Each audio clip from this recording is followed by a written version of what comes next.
So privacy, I think, has a very fundamental role in blockchain, not just an added feature for protecting user privacy.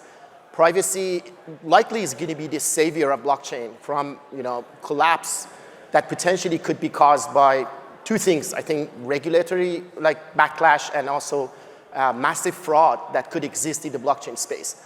So it has a very fundamental role. And with that, I'd like to start this session. And I'm really pleased to invite Yehuda Lindell, the head of cryptography at Coinbase, to start the session with an invited talk.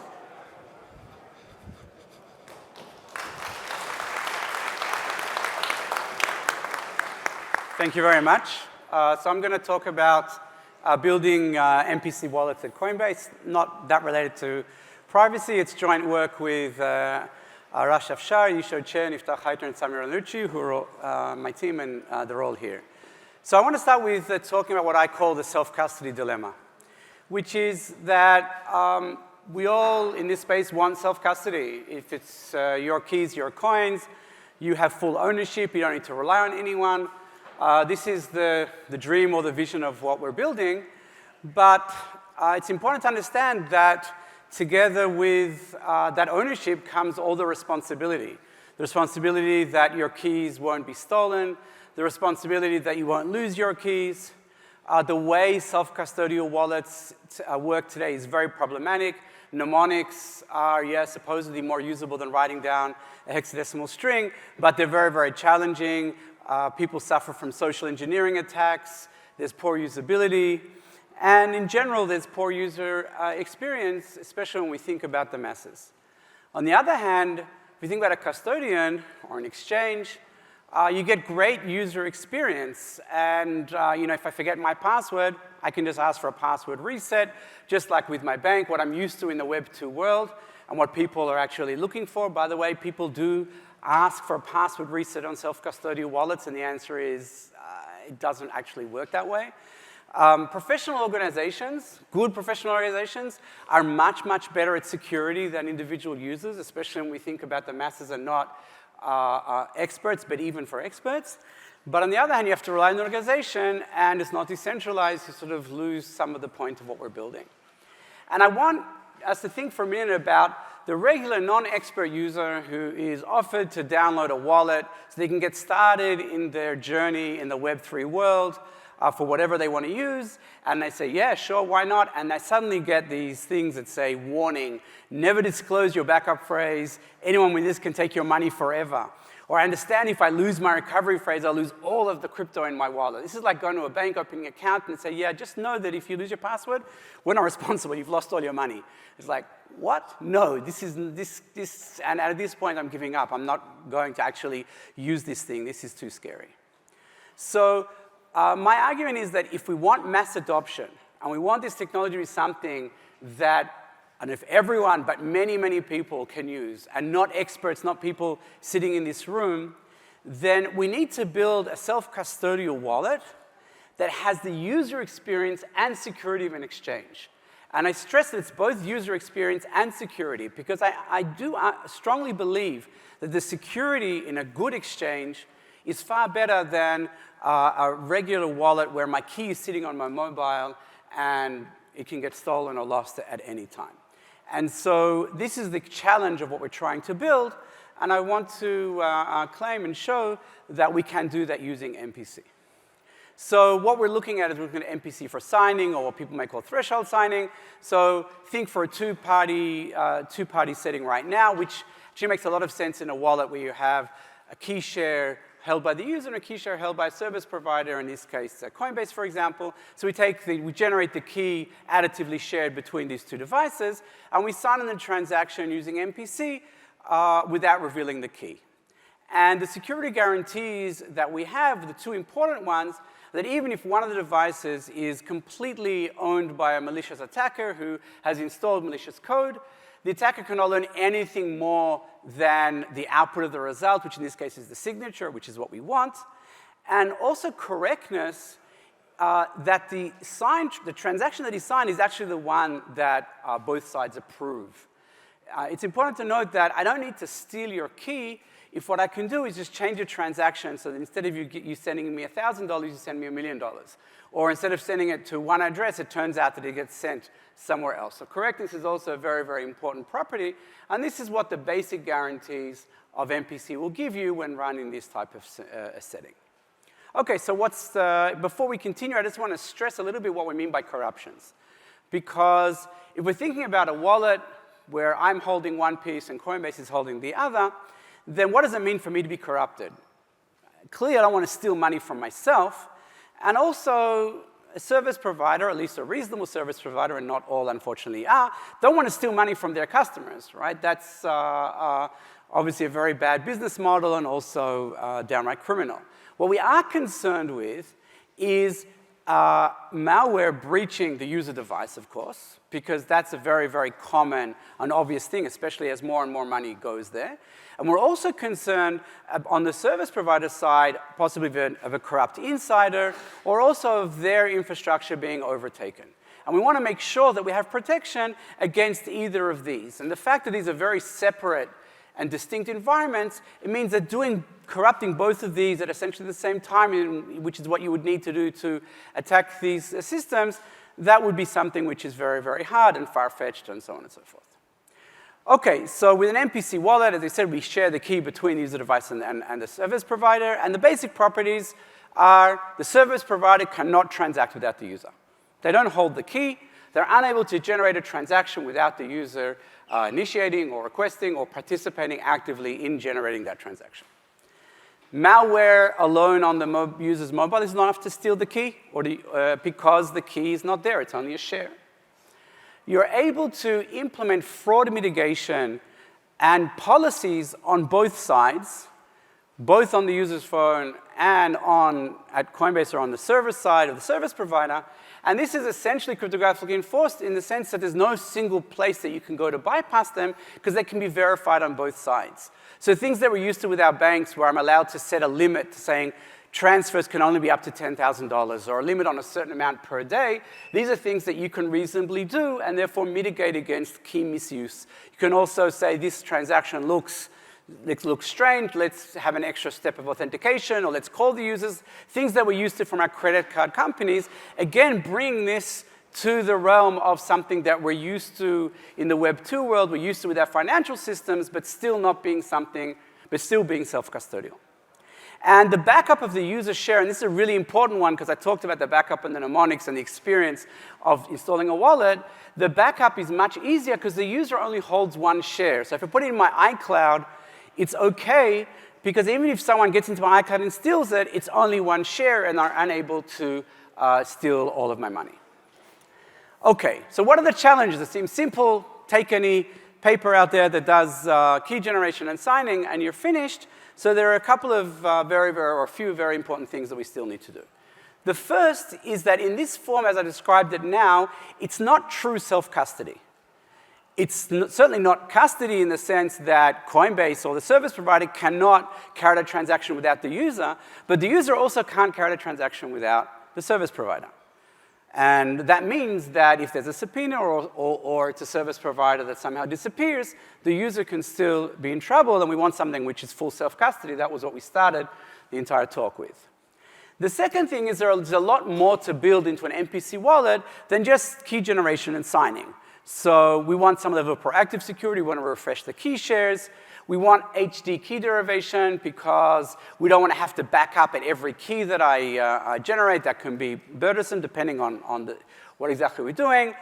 But we also have to make sure about things which we might not think in the beginning. What happens? OK, so we generate a key. There are two shares. Each side backs up their share.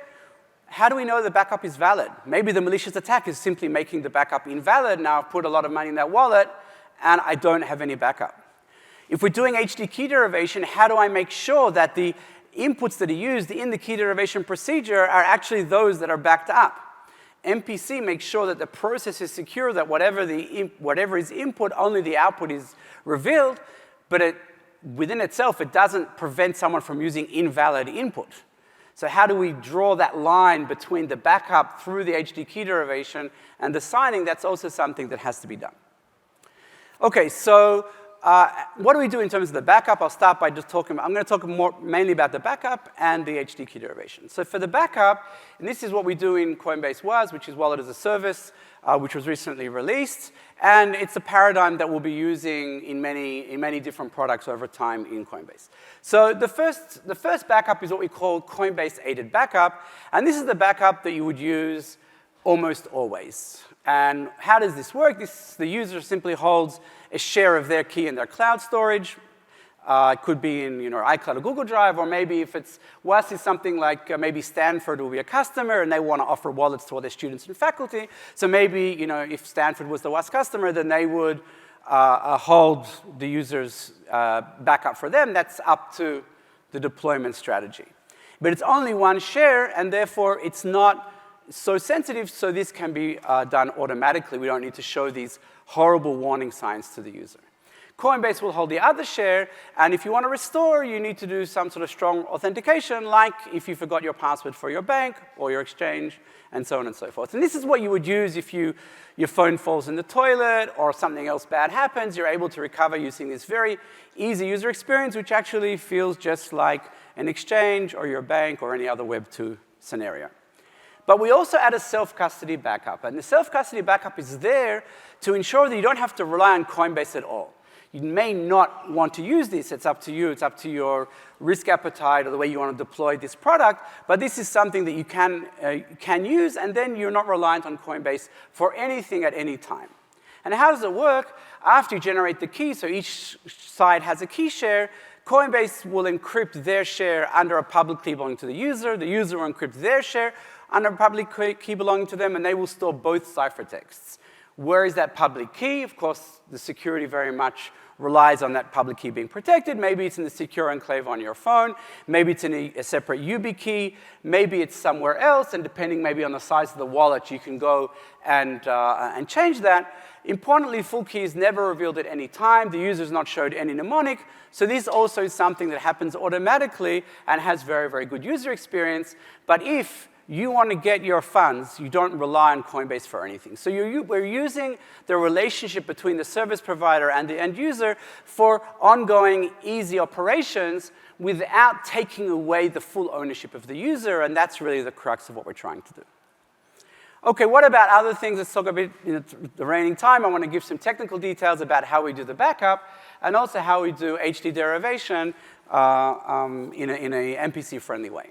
So in terms of publicly verifiable backup, this is the problem I want to solve. I want to generate a ciphertext C related to a public key Q and with an encryption key PK so that anybody can efficiently verify that what's encrypted in that ciphertext is indeed the discrete log of Q, or what we would call the private key X. And if you use additively homomorphic encryption like Payere, it's actually very, very easy to do this. But we don't want to use a special encryption scheme. We actually want the public key to be for any scheme. And the reason is that we want to enable you to use a YubiKey or an HSM or your secure enclave or whatever you want. We don't want that to be limited, and that enables full flexibility in deployment of the scheme. So that's an important part of this. And yeah, OK. So just note that when we're doing this, it's actually going to be done separately for each share. So Coinbase will generate a publicly verifiable backup. The user will prepare a publicly verifiable backup. So here's an interactive proof with soundness 1/2. And it's very, very, very simple. So the prover has a secret X, will choose random X0, X1 that sum to X, and will compute Q0 and Q1. So the Q0 plus Q1 equal Q. And these are just the X0 times G and X1 times G. And it will then encrypt X0 and X1. And we'll send Q0, Q1, C0, C1 to the user, to the verifier. The verifier will send a random challenge asking to open either the first or the second ciphertext. And the prover will send an opening.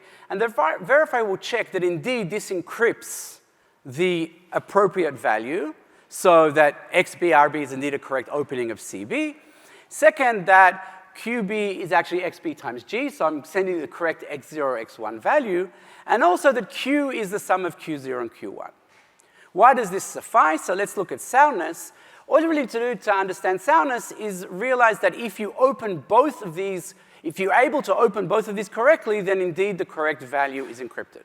Why is that? Because if you can open both, then you have x0 and x1 that sum to x. And you know that they sum correctly via the verification that q0 plus q1 equals q. Okay, so you have soundness 1/2. And zero knowledge is very simple. I encrypt garbage in one, I encrypt the correct value in the other, and then the check will pass if I already know the query. Okay, so very, very simple zero knowledge proof. We also want this to be publicly verifiable, so you run it in parallel 128 times, and you use Fiat Shamir, and you're done. There are optimizations in order to reduce bandwidth. We also have a new construction that uses polynomials and polynomial commitments, which has half the size and half the time. But in terms of understanding this can be done efficiently and very simply, yes, it can be. And the advantage of this is that you're not reliant on the either party being honest at the time of key generation in order to ensure that you have proper backup. All right, so even if my phone had malware on it during key gen, my key is not revealed, it's only one share, and we refresh that over time anyway. And if I start sending money to this address, to this wallet, I'm not in any danger of it being lost because I'm absolutely sure that the backup is valid because both sides will verify all the backups. And this method can be used also in other settings. If you're doing, you're using MPC in custody and you want to make sure that you can verify that your backups are always valid, you don't have to open them at any time. You can just do this on an ongoing basis and make sure that everything is backed up well. Okay, so that's the first thing. What about HD wallet? So this is what BIP32 looks like. I have some entropy seed. I then derive, using a pseudorandom function, I derive keys, and that way I can have many, many keys, even though I only have one secret. Currently, this uses mnemonics in most wallets, but as we said, we're going to use the key generated in MPC, but we need to be able to derive many keys. We don't want to have to go to backup all the time because depending on the backup scenario, that may be burdensome. Okay, so there are two types of derivation. There's hardened derivation, which is a pseudorandom function applied essentially to the seed or the parent private key. And normal derivation is like a public derivation from the public key. I don't want to talk about normal derivation. All I want to say is that it is completely orthogonal to the MPC. All we need to do is really do the hardened derivation, and the normal derivation can look exactly like BIP32. It doesn't matter even how we did the hardened derivation. So you continue using HMAC and the standard BIP32. So externally, the HD derivation will look exactly the same no matter what you're doing. Okay, so important to understand with BIP, there's BIP32, BIP39, BIP44. BIP39 takes a mnemonic and translates to a seed with thousands of HMAC iterations. I could complain for a long time here about how horrible I think that is. It certainly makes it impossible to do an MPC. It's also really doesn't make any sense, but BIP39 compliance with MPC is not something that's going to happen at any time. BIP32 is feasible. We built all the machinery to do it, but it is relatively expensive. And in the end, we chose not to do it. So we built all of the garbled circuit machinery and everything for input and output enforcement to do it. We decided not to because, firstly, it's indistinguishable. The only reason to make it BIP32 compliant is for a very easy export of a single seed rather than exporting each key, which you can do in any case. And the reason we didn't is because of scale. So we're thinking about building a wallet solution that will work for hundreds of millions, billions of users around the world, possibly in places with people with poor internet connections, weak devices, and we want things to be very, very simple, small upload, very concise, and doing BIP32 compliance doesn't meet that. So in the trade-off, it is exportable. You're able to export the keys and use them just like any other keys, but you're unable to interface in the standard way that other wallets do. And the best solution is for other wallets to do what we're doing, and then everyone will be compliant with everybody. Okay, so how do we do MPC-friendly HD derivation? We want something which will have an algebraic structure, so it'll be very simple. And I just want to mention we don't want to use a circuit-efficient hash because the security of those is less understood. So here's a very simple idea. Each party, Coinbase and the mobile, will hold a local pseudorandom function key, and you derive the new keys by simply applying your pseudorandom function to the previous secret to the path that defines the derivation, and then using that as the secret going into the next MPC for key generation and signing and so forth. Okay, very simple idea. What's the problem? The problem here is exactly what I talked about earlier. Nothing prevents a corrupted party, whether it's a mobile or server, from inputting and using a different PRF key. So yes, I started off with a certain PRF key. That's what I did for the first derivations. I backed up one PRF key, but now I'm using a different PRF. Sue me. You can't tell the difference anyway. It's, by definition, a pseudo-random function. It all looks the same. And now your backup is completely meaningless. You put millions of dollars in your wallet, your college fund, your pension fund, and now it's all gone because there was someone malicious on one of the sites. Okay, so the solution is to use a verifiable random function. Very, very natural idea. VRF is a pseudo-random function with a proof that I've given you the correct value. And there are very, very simple MPC-friendly VRFs like the DDH-based one that is well known. So how does this work? The parties, the Coinbase and the mobile, the service provider and the mobile will hold shares of what we call a root key, which is the root signing key. They'll also hold shares of a VRF key, some K1, K2, again, that's sum to K. And when you want to derive a new key, you apply the VRF via MPC to the path value and get delta. This delta is then added to the private key and added to the public key, delta times G added to the public key, and now you have a new key. And when you back up both X1, X2 and K1, K2, because K1, K2 is a DDH-based VRF, the exact same backup scheme that I showed you beforehand, publicly verifiable backup with that zero-knowledge proof, works in exactly the same way, so everything is backed up in a provable way. And the private shares are very, very simple. One party adds in the delta and the other doesn't. And it looks essentially like normal derivation, except that it's normal to the MPC parties. Externally, it's indistinguishable. That means it's not exactly hardened derivation like you have with BIP32. So for example, you can't delegate a key or export only some of the keys. That's OK for at least our application. And they're also linkable to the parties who know the delta. But the parties are MPC participants in a wallet. They know the public keys of the parties anyway. So unlinkability is not an issue in this application. And this gives you a very, very simple, efficient HD derivation scheme that also is easy to track back to the backup, publicly verifiable backup, secure HD derivation, and that links to the signing. And then we're sure that the entire path is all linked and correct.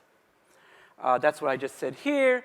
Yeah, you can't use any other value because it's all directed to the VRF.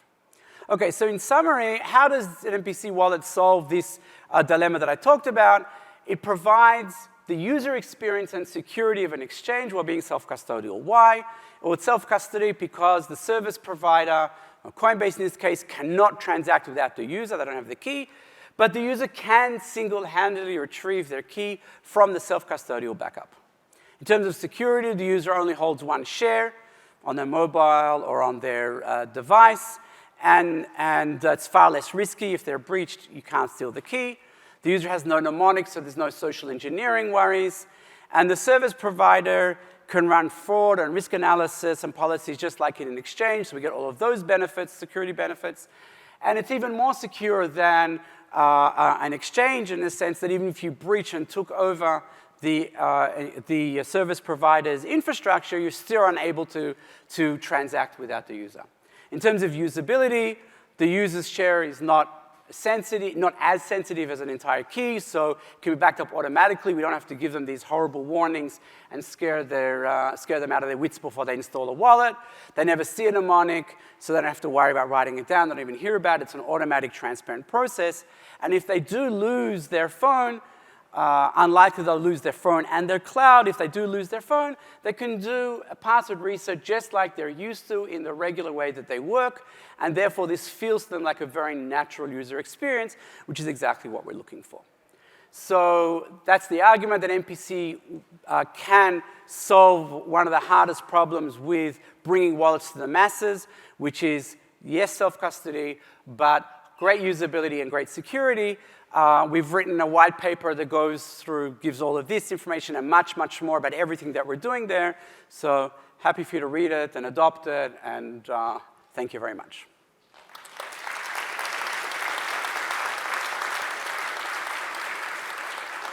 Thank you, Yehuda. Questions? So until people with questions line up, I have a quick question. So for self-custody, I see part of that being that I want to hold my key and not anyone can censor it. In this case, like a third party like Coinbase can still censor or block my access to my wallet, right? Have you guys thought about like expanding it to a threshold model with multiple, So entities? Coinbase cannot, because if they block me, then I can access the key via the self-custody backup. And the idea is that you're not expecting this to happen. This is not something that, it's important to make sure that we can deal with edge cases, but it doesn't mean that our regular flow needs to be that of an edge case. The edge case is, yes, maybe this, the service provider disappears or there's a subpoena, but on an ongoing basis, that's not the case. And if Coinbase refuses to allow you to access your keys, that's fine. Take your self-custody backup, export the keys to MetaMask, and now you're fine. Makes sense. It rarely happens. So maybe one question. Sure. It's a question about like necessity of this technology. From the point of view, if most blockchains are going towards abstracted accounts, why do we need this kind of MPC when you can achieve most of this functionality with abstract account functionality? So I personally see these technologies as orthogonal. MPC is about protecting secrets. So you go to account abstraction, but how do you access the account? How do you issue a transaction? You need to authenticate to that account. You need to hold a secret key that you need to protect, and you need to back up. If you don't back up your key for your account abstraction, for your smart contract wallet, then you're going to lose your funds as well. So think about the MPC as being the secret that you need to access the account, access the wallet, and transact, and now you want to have all of these mechanisms around in the same way. Just quickly in response, so I can generate many keys with abstracted accounts. So I could have a key generated on my phone, I could generate a key with a YubiKey, I could have a ledger device, and any one of those I could now lose. So again, your secrets are now more disposable in an abstracted account world versus in the MPC world. Yes, you can, but I argue that hardware like a Ledger Wallet, which is an excellent solution, is something which is going to be much more challenging to bring to the masses. And the masses is not the people in this world or the people really excited about crypto. It's about the billions of other people out there who want to access this technology, and ask them to hold hardware wallets is a challenge. Secure enclaves on phones are a very good solution. Does every phone, not every phone is an iPhone 13, 14, 15 with a high-end secure enclave. How much can we rely on that? We want to enable things to be robust. Again, I see these as orthogonal. I see these as sometimes it's fine what you're proposing, and other times it's not. Account abstraction also has its own trade-offs. Smart contracts also have their own security concerns. This enables, I believe, in an enriched landscape. I want hardware, I want multi-sig, I want MPC, I want account abstraction, and then we're able to service everybody based on what their needs and what the suited application is. Thank you. So one question from the other side. Yeah, how does this product work within regulatory requirements? Like, for example, what if an agency asks you to freeze an account? How would this work? So we can freeze your account. I'm happy to freeze your account. Go ahead, take your keys. I froze your account. You don't care if I freeze your account. That's the whole point. The whole point is that you have access to your keys on your backup. The service provider can freeze your account, but it doesn't impact you in any way, shape, or form.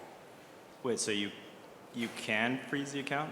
Wouldn't you need to? No, if I freeze your account, I refuse to cooperate. I refuse to collaborate with you. When you try to authenticate to me, I say, sorry, account frozen.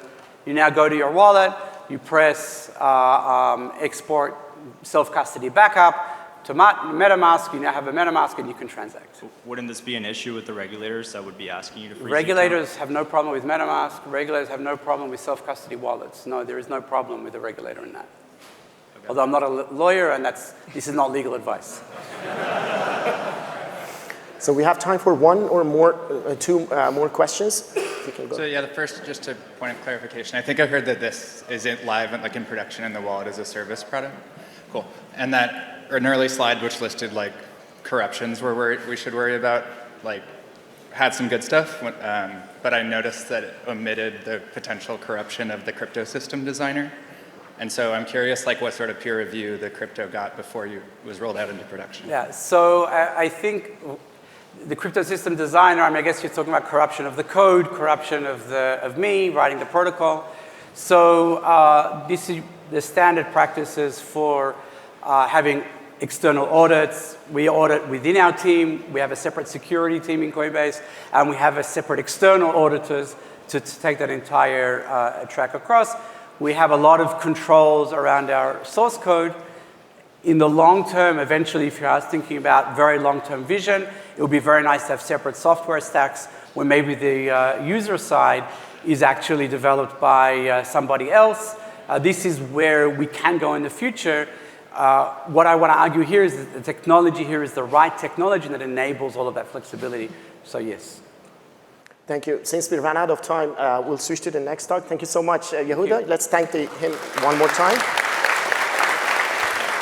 So our next presentation is going to be by Alin Temesco. He's a research scientist at Aptos Labs, and he's working on cryptography there. His talk is going to be about auditable privacy.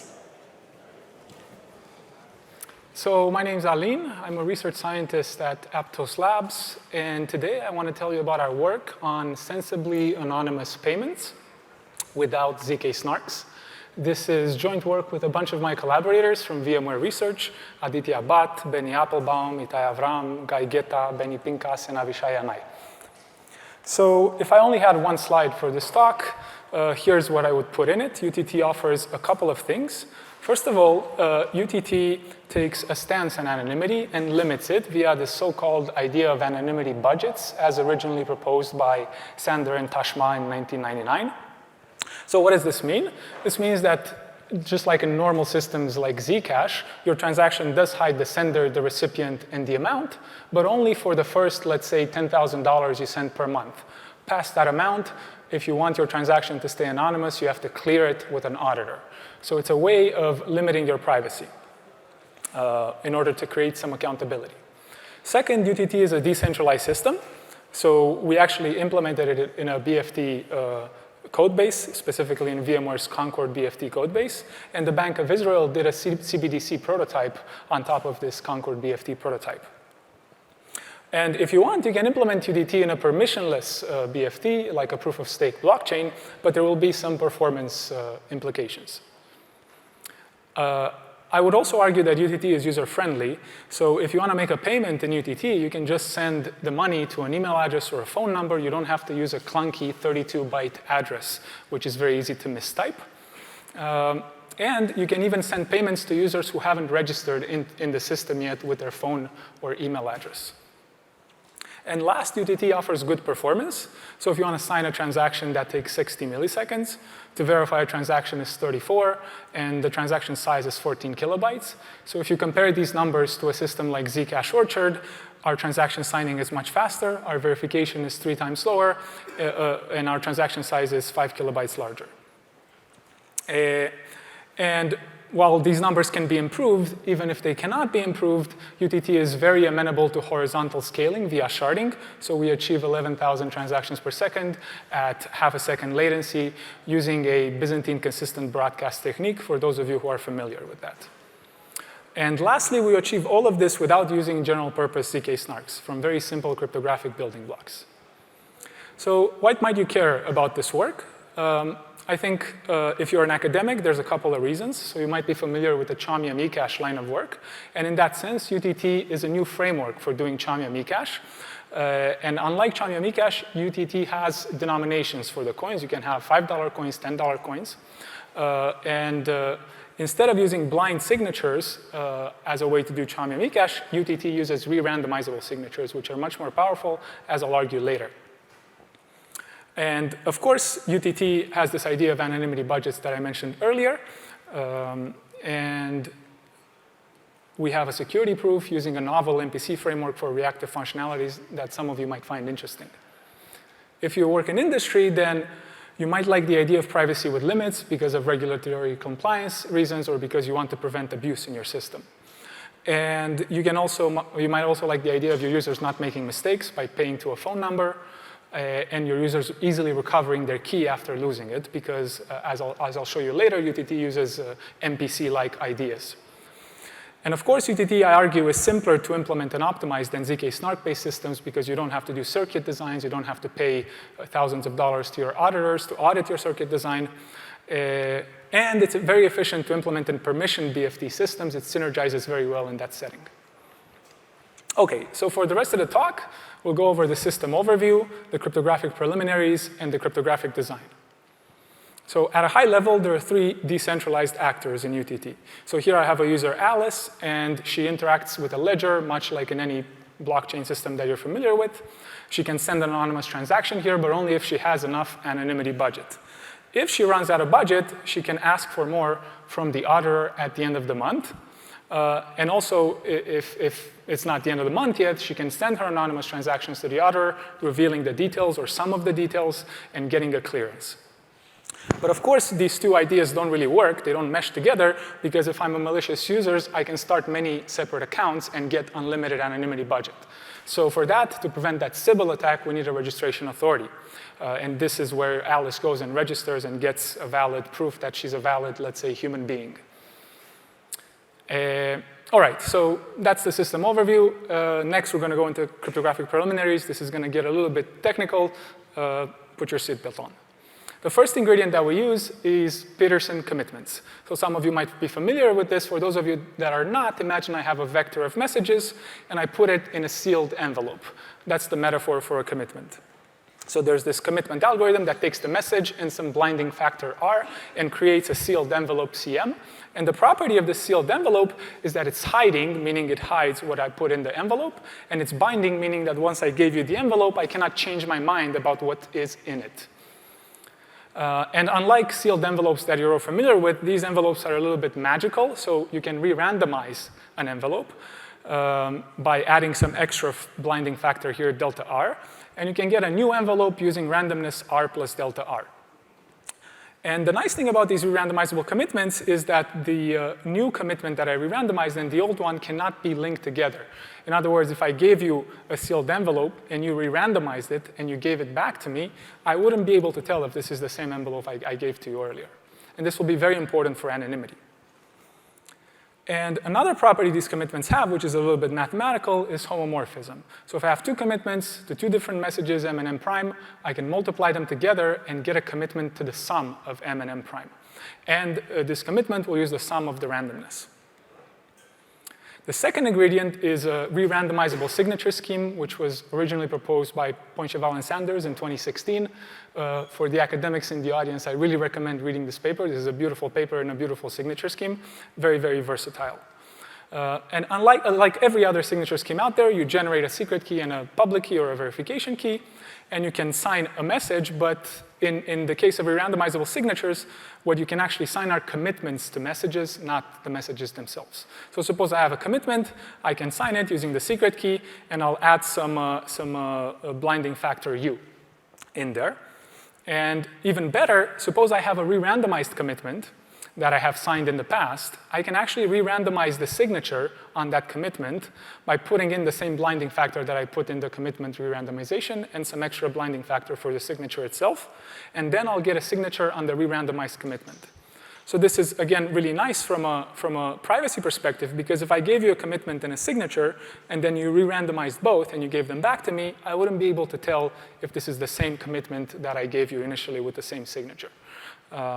And as you'll see, we're going to leverage this idea because our coins will be commitments that will be signed by the ledger. And when the ledger gives me a commitment, I can re-randomize it locally and present it later when I spend that coin. And the ledger won't be able to tell who I am as a result. The third ingredient is that we take this re-randomizable signature and we thresholdize it.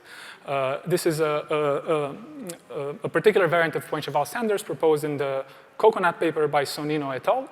And what is a threshold signature at a high level? Some of you might be very familiar with this.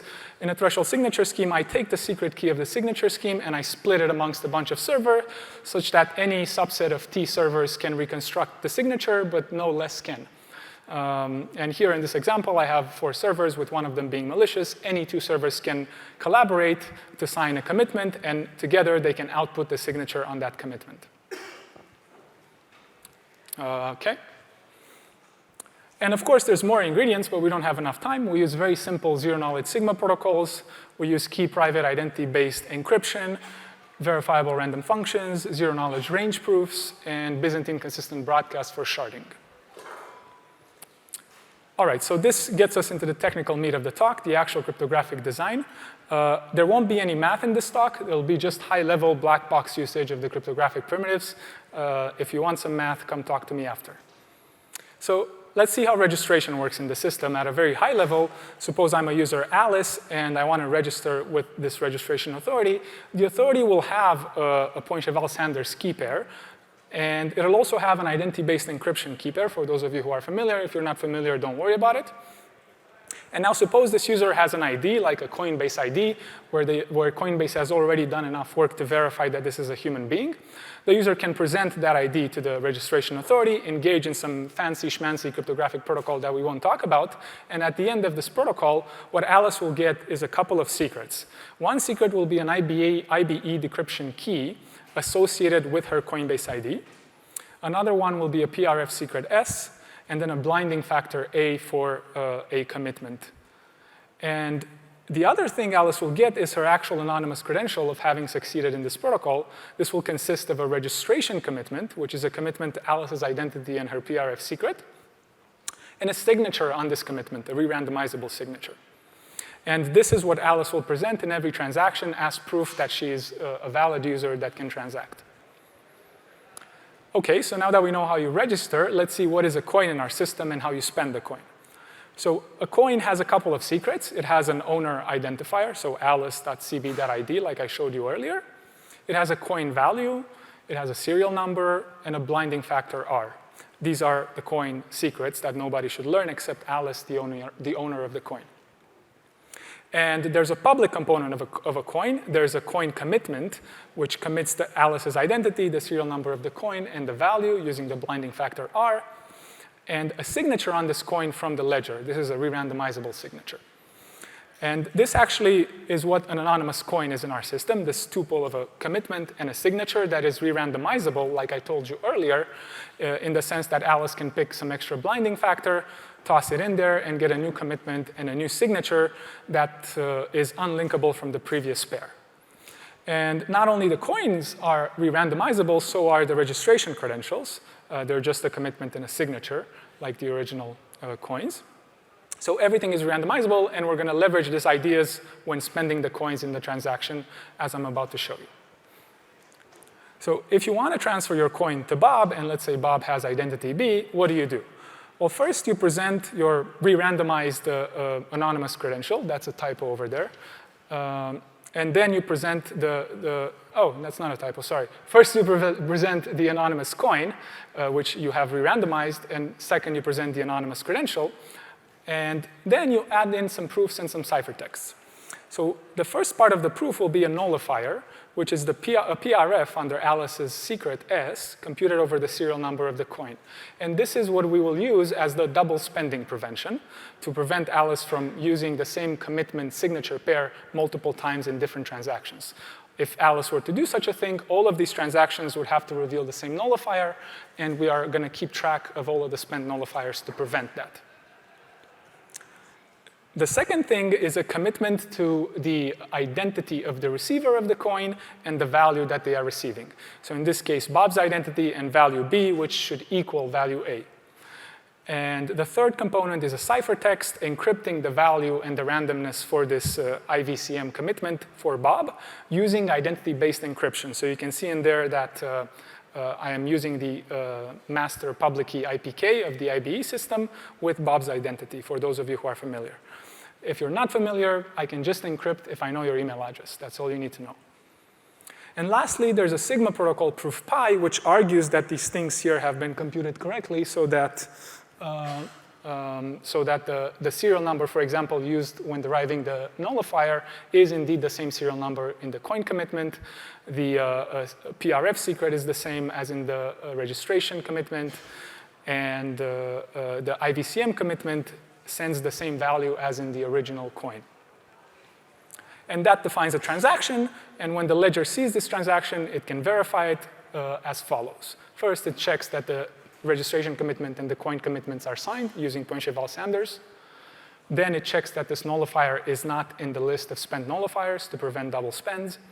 Then it checks the Sigma protocol proof, which also acts as an implicit transaction signature because knowledge of the PRF secret S is needed in order to create the Sigma protocol proof. And then once the bank has done this, it knows the transaction is valid, and it can derive the serial number pseudo-randomly from the transaction history. And also, it can derive a coin commitment for Bob by homomorphically combining this IVCM from the transaction with a dummy commitment to the derived serial number. And this yields a commitment to Bob's coin. And lastly, it'll sign this commitment, and now we have a tuple. We have a coin commitment for Bob and a signature on that commitment that the bank leaves on the ledger for Bob to pick up. Right, so this will be Bob's anonymous coin. And what Bob will do is he'll take this coin, re-randomize it, and spend it later using the same protocol I just showed you. And of course, Bob will have a couple of coin secrets here, his coin value here, his serial number, which he can pick up from the transaction history as well, because it's derived pseudo-randomly, and the blighting factor RB, which he can decrypt from the ciphertext, together with val-B, I should say. All right, so this takes care of transferring one coin fully to Bob, but what if I want to transfer a coin to Bob and also get some change, right? How do I do that? We have to slightly change the transaction format for that. So what we will do is instead of having just one IVCM for the recipient, we'll have two of them. One of them will be for Bob as before, and another one will be for Alice. And then we'll also have a ciphertext for Alice too, encrypting the value that she gets back as change and the randomness. And now the transaction has to prove a couple of extra things, right? So it has to prove that the value A plus value B is equal to the original spent value in the commitment. And you can do this with zero-knowledge range proofs and by leveraging the Peterson homomorphism very efficiently. This has been done in a bunch of previous work on anonymous payments. And lastly, you have to adjust the Sigma protocol proof pi. In particular, you have to prove that I actually don't even remember why that's needed for right now. There's some adjustments there. OK, so now the third part, which was kind of what we started with in the beginning of the talk, was sensible anonymity. So we want anonymity, but anonymity within reason. How do we do that? We limit how much you can spend anonymously based on an anonymity budget. And the way we implement that is by having the auditor entity that we discussed earlier issue anonymous budget coins. So unlike normal coins, budget coins have an expiration date, as you can see here, and they're signed by the auditor, just like normal coins. And you put this in your transaction when you want to spend accountably, and you add some extra output there in the transaction for the budget coin change, because you might have more budget than you're spending coins, and you need to get back some budget coin change. And now you have to adjust the transaction to prove a couple of extra things. First, that the date in the budget coin is not past the current date. Second, that you have more budget than you're giving coins to the recipient, Bob. And third, that you've given yourself the correct budget coin change. And adjusting the Sigma protocol proof pi in a way I don't remember. OK, so that basically takes me to the end of my talk. What are some key takeaways that you can take from this? So one key takeaway is that you can prevent abuse and surveillance using anonymity budgets, and you can do this efficiently. You don't have to use complicated ZK-SNARK proof systems. A second key takeaway is the power of re-randomization. So you can have coins as re-randomizable signed commitments, and this results in a very simple protocol that is very easy to implement. And last, the power of threshold cryptography. You can pay to a phone number using a threshold issuance identity-based encryption protocol, and you can even allow your users to recover their secret key if they lost it. But of course, I should say all of this comes at a cost in case this wasn't clear yet. We have to have a shared secret amongst the blockchain validators. This requires, in a proof-of-stake setting, solving a weighted secret sharing problem and a distributed key generation problem. So there are overheads. There's a price to pay in permissionless systems. And in BFT systems, doing a DKG can be in a permissioned BFT systems where you have n servers, it's very easy to do DKGs, so the cost there is much lower. I didn't have time to tell you how we scale our system via horizontal scaling with Byzantine consistent broadcast. And there's also a lot to be said about revoking stolen registration credentials like your PRF secret S and your decryption key, IBE decryption key. And there's a bunch of future work that we could do here. One thing that we could do is, because we have the shared secret amongst the blockchain validators, we're in big trouble if the secret is ever compromised, because new coins could be created out of thin air, and we would never find out about it. There would be no way to know. Every coin appears as a valid coin, verifies with a valid signature on it. So to prevent these attacks, one approach that we're thinking of investigating is to make coin issuance transparent, keep a log of issued coins, so as to prevent abuse when the secret key is stolen. And if we were to do this, each transaction would have to prove that they're spending a coin that has been logged in this transparent log. There's a bunch of speedups that we can apply, which we haven't investigated. We can use batch range proofs.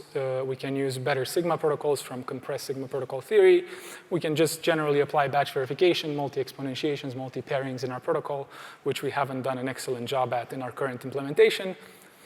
And another thing that we can investigate are budget exemptions. So for example, when you go to a pharmacy or a drugstore, you want to perhaps not have to waste your anonymity budget. Every time you buy some drug, you should not have to be, you should be anonymous for free.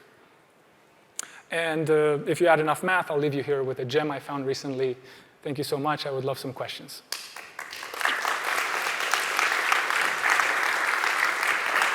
Thank you, Alain.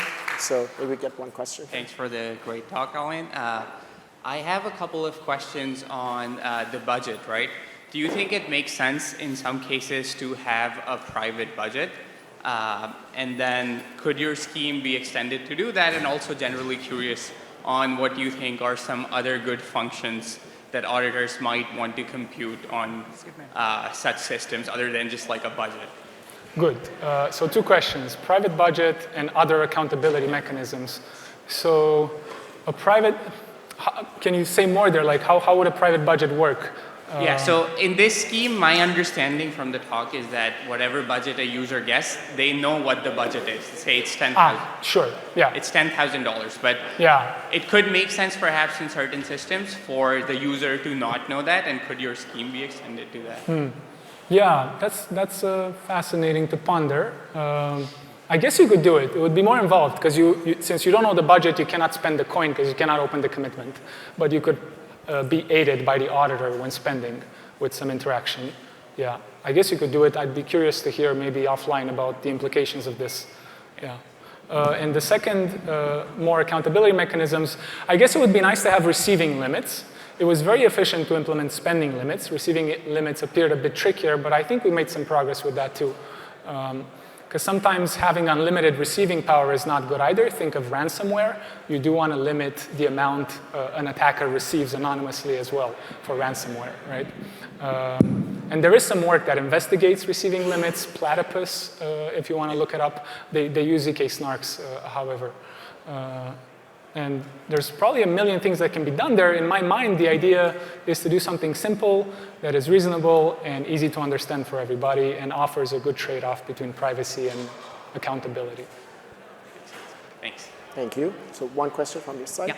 Yeah. This one is on thresholding. So we were talking about signing using a thresholding scheme where we are going to split the signature into a number of shares so that at least the minimum number of people is at least T, right? Now, how are you implementing these? Are you using, for example, Shamir's scheme, or are you using some information theoretic secure schemes? Or yes, we are using Shamir secret sharing. So you're talking about this picture right here. Yeah, we're using Shamir secret sharing. Just any linear secret sharing scheme will work in general. But yes, we're using Shamir. And the work done by Sonino et al. Here helps us use any linear secret sharing scheme to do threshold Pointcheval. And it was quite cool for us when we discovered this paper because we initially thought Pointcheval-Sanders does not admit an efficient threshold signing protocol. We thought it was like Schnorr or where you need to do a DKG per signature. But it turns out that you can, and we're leveraging that result. Yeah. Thank you. Next question. So I think you said for unlinkable signatures that you're using some aspect of like the Peterson commitment properties. Yeah. And in a different project, I've been trying to learn about BBS plus signatures, which are sometimes used for unlinkability. How do you like, what features do you see those providing and like trade-offs? Because I have no idea. I'm just trying to learn. I don't know, there's BBS plus, I always forget the differences, and I think you could use BBS. So BBS is one of these schemes that admits efficient zero-knowledge protocol, so you could probably use that too. I don't know if they're re-randomizable. I've never seen that word before, so maybe that's a trade-off. And you don't need a re-randomizable signature. It's just for some reason I love the aesthetic appeal of getting a commitment, a signature, and then tumbling it down, turning it into something completely indistinguishable, and then doing a Sigma protocol on it to spend it. It's just very, very appealing to me. It's very simple. But you could use any signature scheme with a zero-knowledge friendly feature, where you could do a proof of knowledge of a signature on a commitment and open that commitment. And I believe, I'd have to look back, I think BBS or one of those schemes worked with commitments. Dan can confirm or deny. Yeah. But there's other signatures, like there's CL, there's BBS, there's other signatures you can use. We just loved Poincheval-Sanders. Yeah. Thank you. Next question. Hello, my question is regarding certain compliance requirements. So suppose I only want to receive funds from certain trusted parties and not from everybody. Is that possible within the system? I'm assuming the registration authority can definitely do something about that. But What are you assuming, sorry? the registration authority in the system, I think that would certainly be a good place to do that, but I was wondering what you thought about that. So if you want to limit who you receive funds from, that'll, everything's possible. Cryptography is magical. Anything that you think is impossible, you can probably do it with cryptography as a rule of thumb.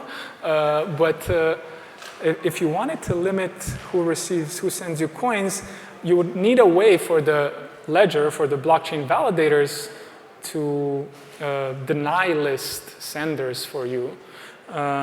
So you would need some sort of a deny list associated with your identity, and then each sender would need to prove non-membership of their identity in this deny list associated with your identity, but that's kind of tricky, because when the validators look up your identity, they learn who you are to get the deny list. So off the top of my head, I can't think of an efficient way of doing it, but I'm sure we can work something, maybe. We can talk offline. Okay, thanks. So one last question. I actually had two, but I'll see what I can do. One is on the null list you're talking about. That during verification, you want to make sure that you have this nullifier list and null if is not in the nullifier list. So how do you manage this list? So this will have to be shared between the prover and the verifier. How is that shared? Is it passed on the blockchain? Oh, the nullifier list is the blockchain. Okay. Yeah. So Zcash, for example, has a nullifier list. Okay. Yeah. And you had mentioned one more thing towards the end of the presentation, wherein you want to find out about this coin going from one person to another person to another person, and you want to have a list of people. What happens, have we thought about what happens if the list of people becomes unusually large, and how are you going to manage maintaining such a list in this case? Not sure I follow the question. So transferring a coin from Alice to Bob, Bob to Carl, Carl to Dan, Yes. it doesn't matter. You have a coin, you nullify it. Bob gets a new coin minted by the ledger. It's a new coin with a new signature, right? That gets nullified when Bob spends it. So each transaction appends one coin to the nullifier. Okay, Does that make sense? Yes. Okay. Thank you. Yeah. Thank you. So let's thank Alain one more time. Thank you. Thank you, Madi.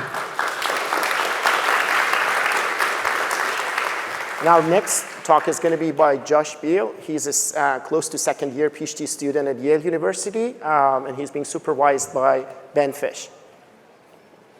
Right, hi everyone, my name is Josh, and today I'll be presenting Derecho. This is joint work with Ben Fish.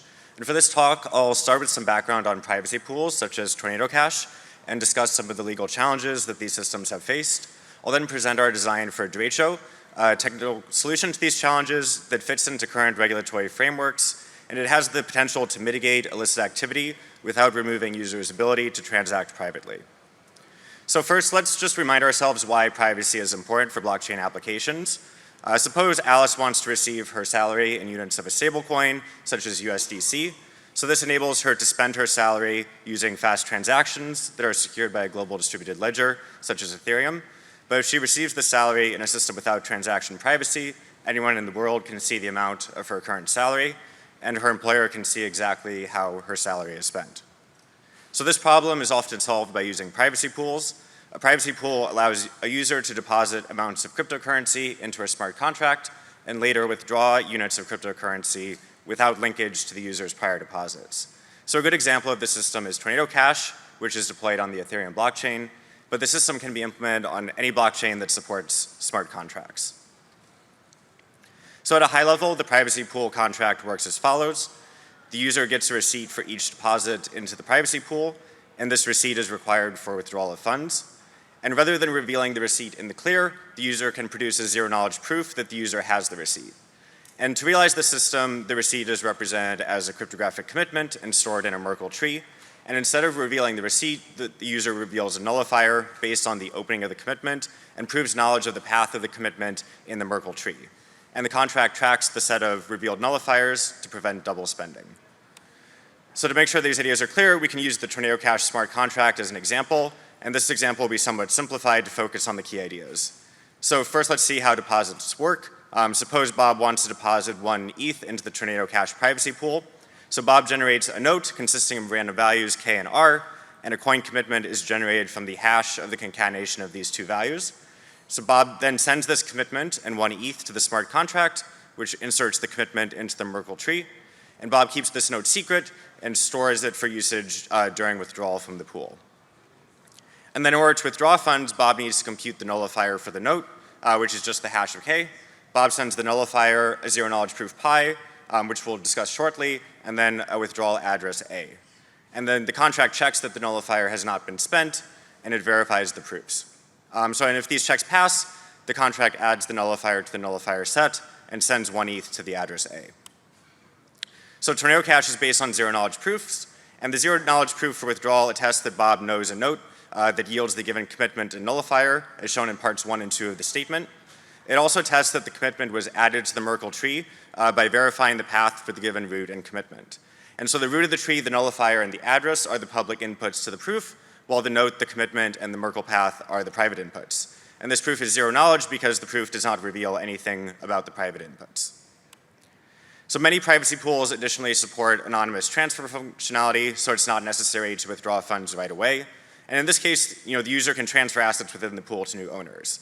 And some examples of these privacy pools include Zcash, Tornado Nova, Cape, Penumbra, and Namada.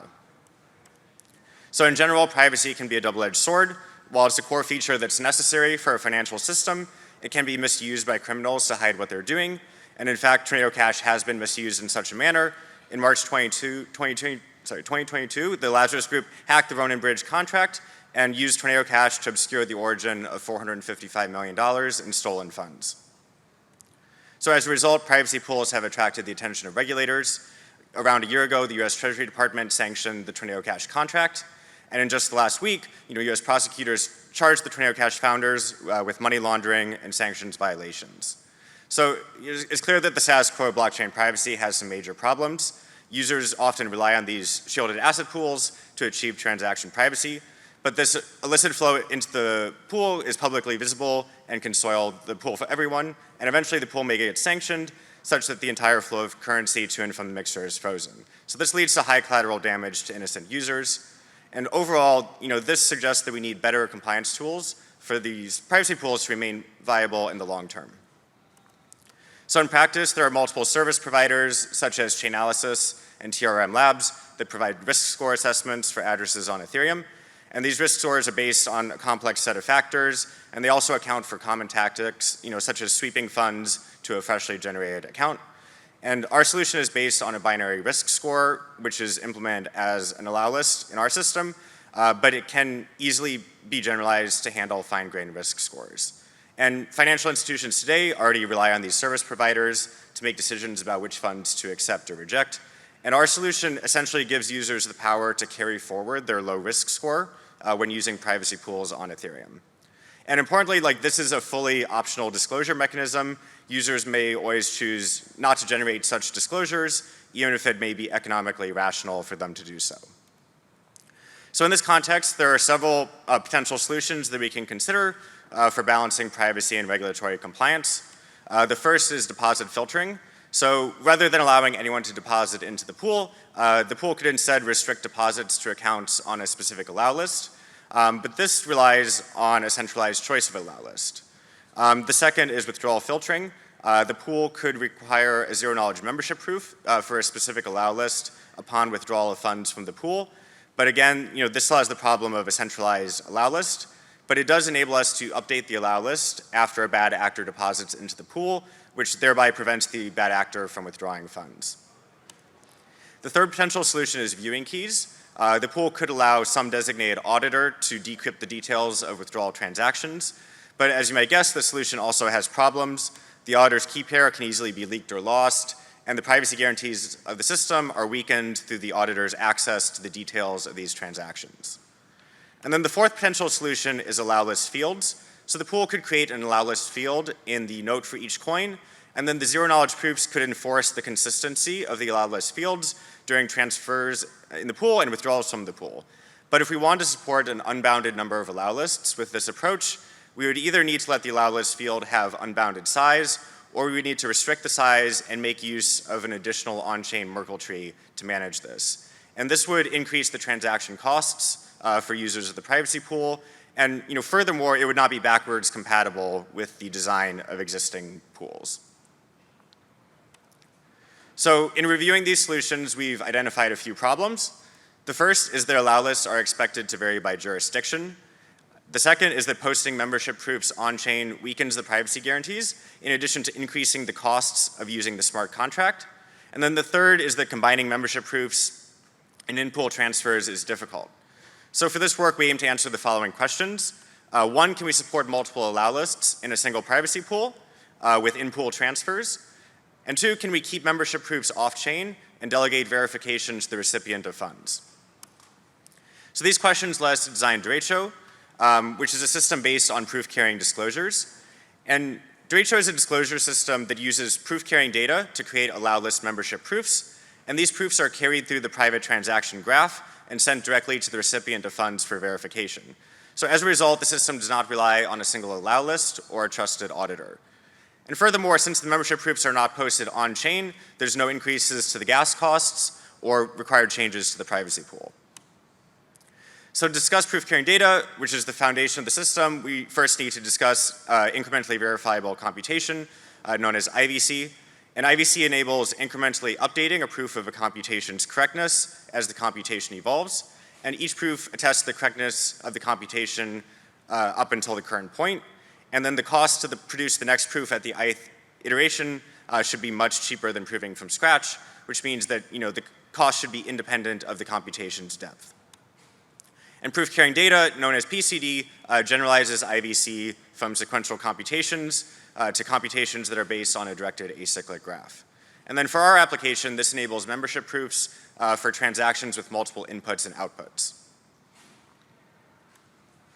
So there's been several proposed applications of PCD, both in the blockchain setting and more broadly. So IVC, which is a special case of PCD, can be used to construct verifiable delay functions, zero-knowledge virtual machines, known as ZKVMs, and append-only dictionaries. And PCD is also useful for establishing the provenance of images. So this lets us prove the authenticity of photos, even after they've been edited according to some permissible set of transformations, such as cropping, rotation, scaling, etc. In this work, we're using PCD to establish the provenance of funds in a blockchain setting, which brings along its own unique set of challenges. So with this background in mind, we can now talk about the high-level ideas of our construction. So Derecho is a disclosure system that, again, is compatible with the design of existing privacy pools, and this disclosure system works as follows. So in general, each transfer output has allow list membership proofs, and users generate these membership proofs for the outputs of their initial transfer within the privacy pool.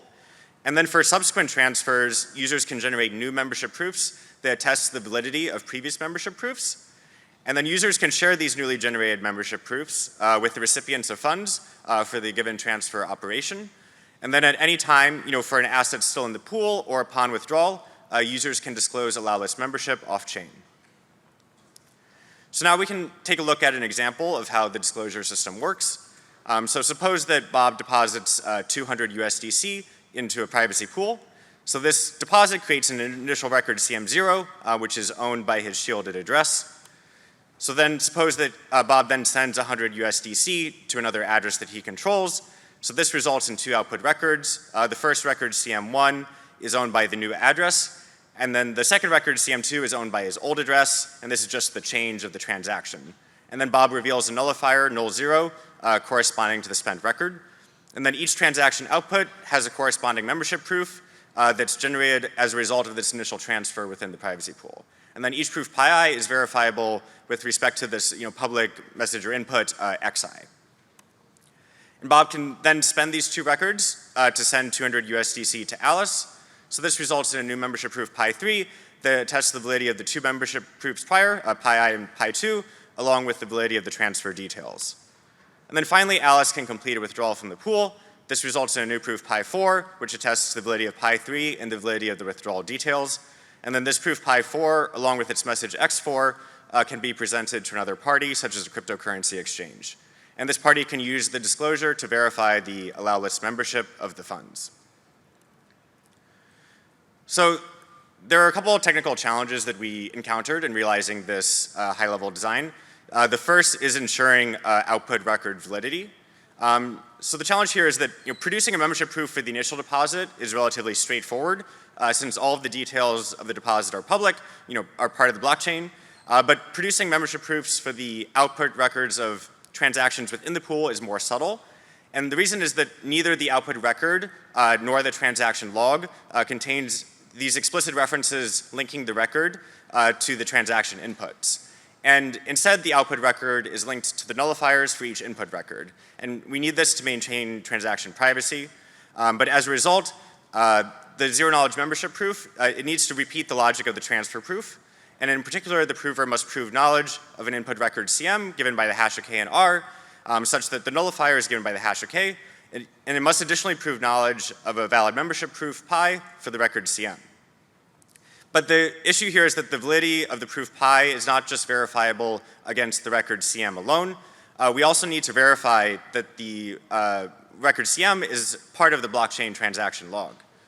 But the issue is if the public input required to verify membership includes the entire blockchain transaction log, which could have millions of transactions, then the recursive proof statement would become impractically large. So our solution, which is the standard trick around this problem, is to replace the transaction log with an accumulator, such as a Merkle tree, and then we can use a short accumulator membership proof to ensure validity of the output record. So another subtle complication arises when we attempt to produce recursive proofs for the output records of transfers. So in this case, suppose that the user has a membership proof pi for a record CM, and then this is used as input to a transfer that creates an output record CM prime. So we have this digest D that commits the state of the system at the time t that the proof was created, and then we have a digest D prime that commits the state at the time t prime for the new transfer. And we need this digest D to verify pi, but this digest is unknown to the recipient at the time t prime. So without any additional restrictions, the prover could invent some malicious proof pi star that's valid against the digest D star, which is unrelated to the true blockchain state at any point in history. So to resolve this problem, we use history accumulators, and these commit not only to the current state of the set, but also all historical states of the set.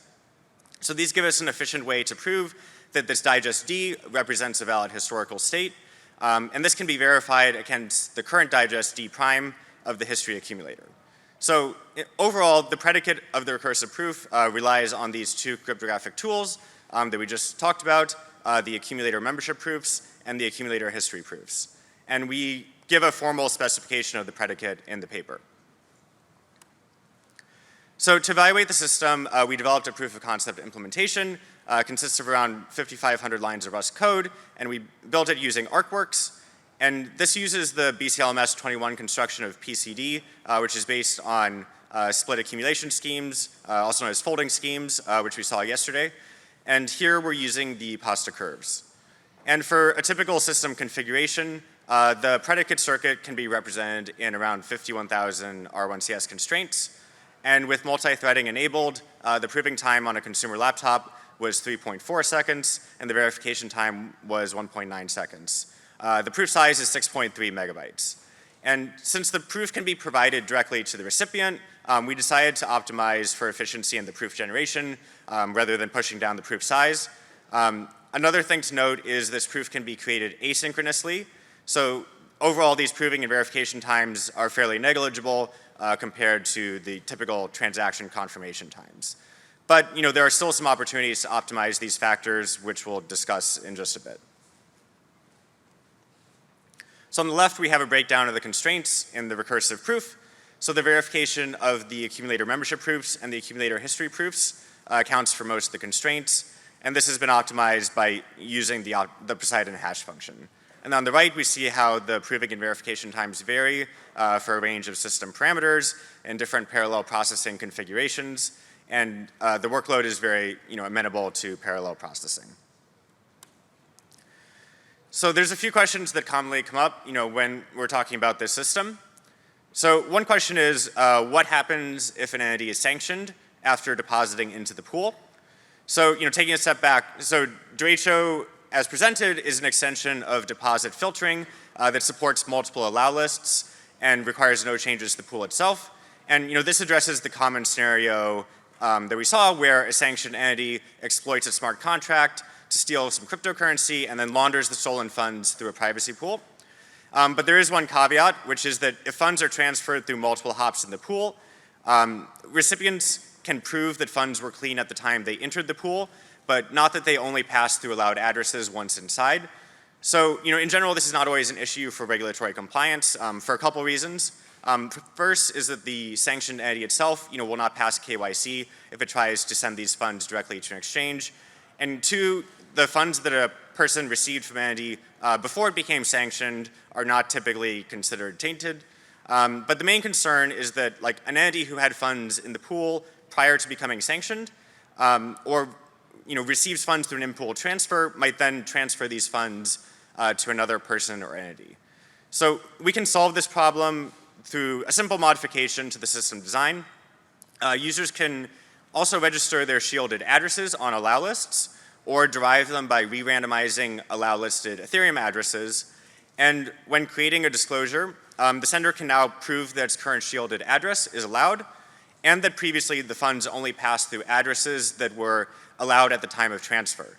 And this effectively modifies Derecho to support this extension of withdrawal filtering while requiring minimal changes to the predicate itself. So as we saw, Derecho supports membership proofs which are based on allow lists. And allow lists can also be used to implement block lists by simply including every unblocked address on the allow list. But given the state growth in this case, we might like to support block lists more directly. So the main challenge here is that a user can easily transfer funds from a blocklisted address to a newly created address before making their deposit into the privacy pool. So the question is, can we prevent attacks of this nature while supporting block lists directly? So one solution is to require a proof of account age to avoid the issue with fresh addresses. There are known solutions to efficiently prove account age using historical blockchain data, and there are these PCD-friendly accumulators such as index Merkle trees that support efficient non-membership proofs. So this seems like a promising direction for future work. And since we developed our implementation, there have been these great research advances in the underlying cryptographic primitives that we could leverage for greater efficiency. One low-hanging fruit is adopting more efficient arithmetic hash functions, such as Poseidon 2. There's also the opportunity to develop and leverage more efficient zero-knowledge PCD constructions based on the latest generation of folding schemes that we saw yesterday. And this would help to further reduce the proving and verification time. And we could also outsource the decider in the folding scheme to a general purpose snark, such as Plonk, and then the final proof size could be reduced at the cost of increased proving time. I also want to note that we could easily extend this construction to support multiple asset types. So this is relevant to projects that are such as Namada and Penumbra that are building multi-asset privacy pools. So to summarize, privacy pools face several legal and regulatory challenges, which was exemplified by these recent US sanctions on Tornado Cash. And in this work, we introduced proof-carrying disclosures, which support compliance with local regulations regarding the provenance of funds while preserving transaction privacy. And Derecho is an efficient construction of proof-carrying disclosures that offers practical proving and verification time on a consumer laptop. So to learn more about the technical details, you can check out the full paper on ePrint, and we've also open sourced the implementation on GitHub. And yeah, feel free to reach out, and thanks for listening.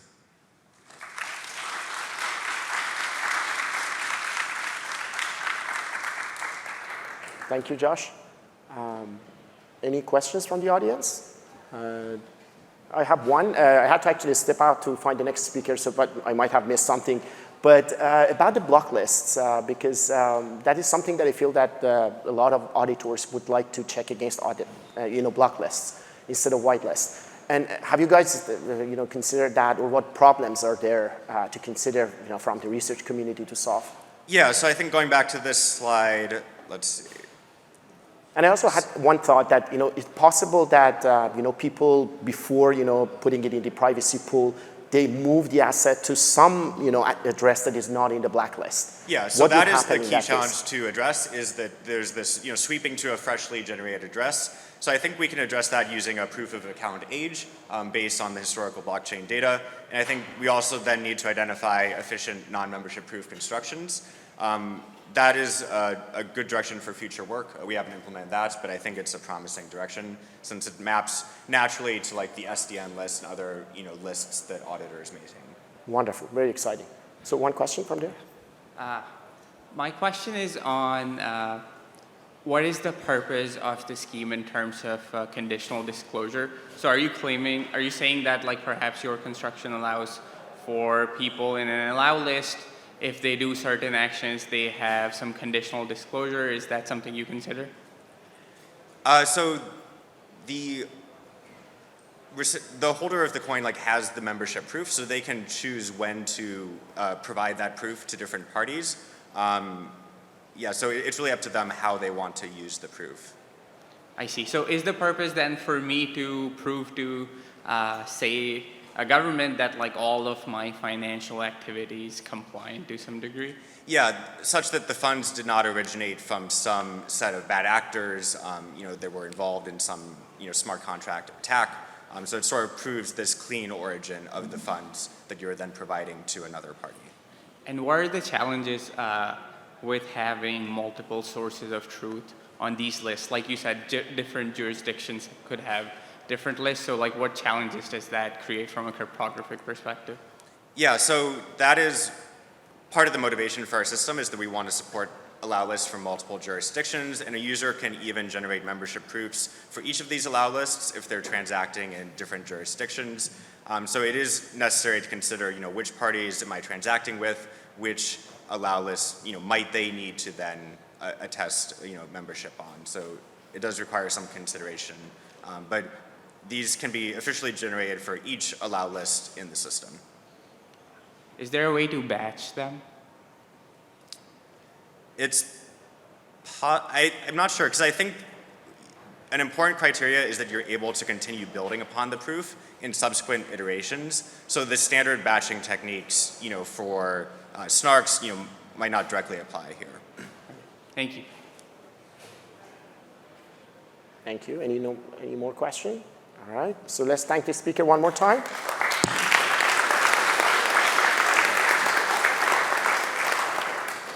Perfect. So we have 5 more minutes, but I can imagine that we can close the session maybe 5 more minutes earlier. But our next talk is going to be by 2 students from UIUC, supervised by Andrew Miller. So Nerla and Yunki, apologies if I'm pronouncing your names incorrectly, they will present their work about finding privacy flaws in TE-based smart contract platforms. Hello. Hello, everybody. My name is Nurla, and this is Yunchi, and today we'll be talking about our project, SG Exonerated, Finding and Partially Fixing Privacy Flaws in TE-based smart contract platforms without breaking the TE. So if you look at blockchains today, we can typically think of them as 3 different components. So you have your transaction pool, where you submit your transactions. You have your transaction simulation, which happens before the transactions are added to a block, and execution, which happens after the block is submitted on each node. And we have ordering of transactions into the new block, and then the block is submitted. So if we think about private blockchain networks, they also have these same 3 components, except now your transaction pool is encrypted, your transaction simulation and execution is private, and you're now ordering encrypted transactions into a block.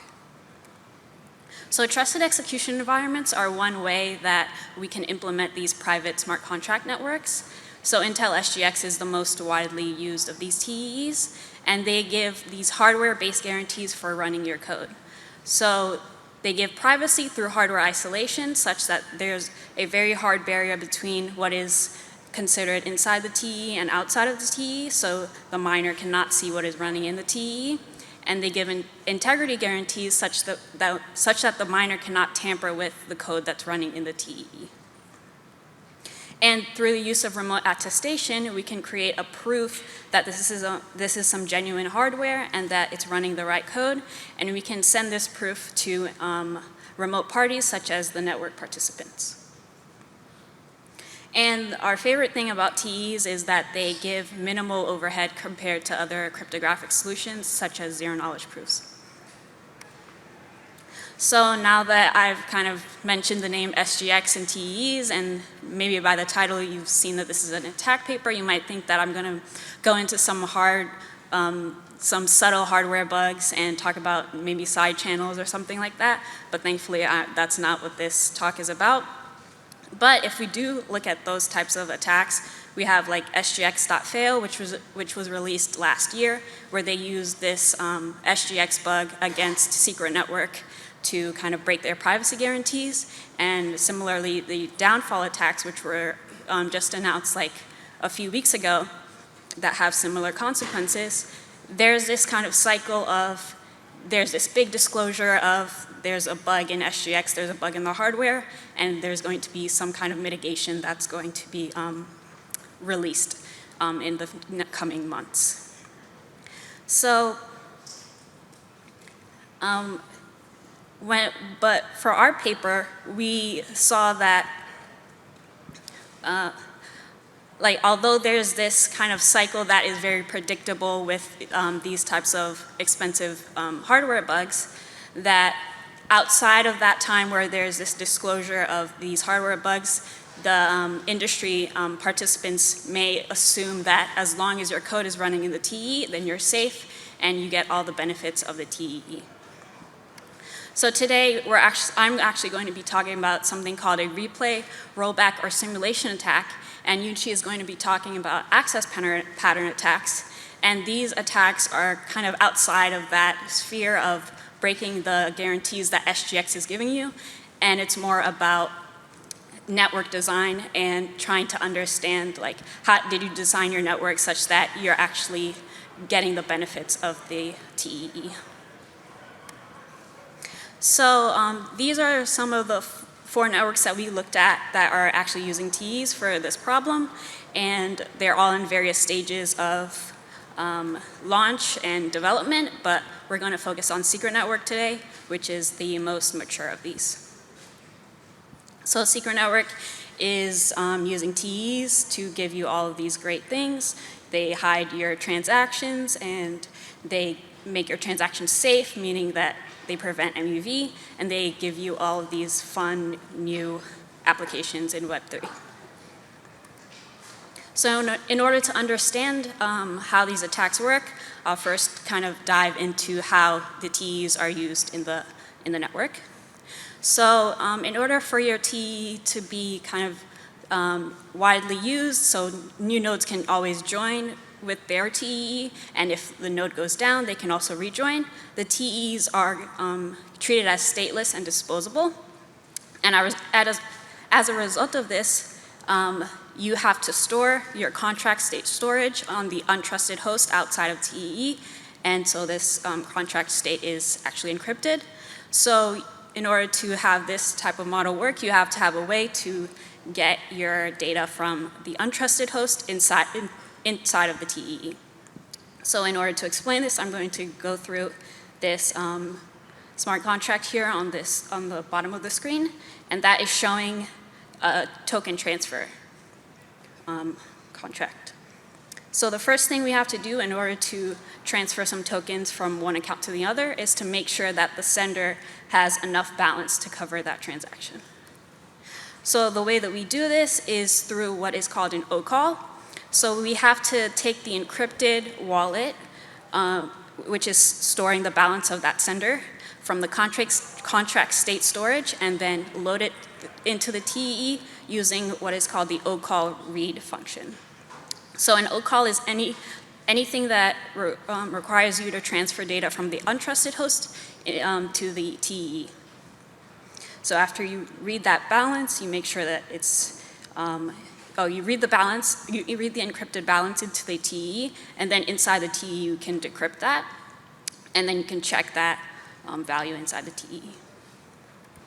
So after you check that balance, you update the receiver and the sender's balances.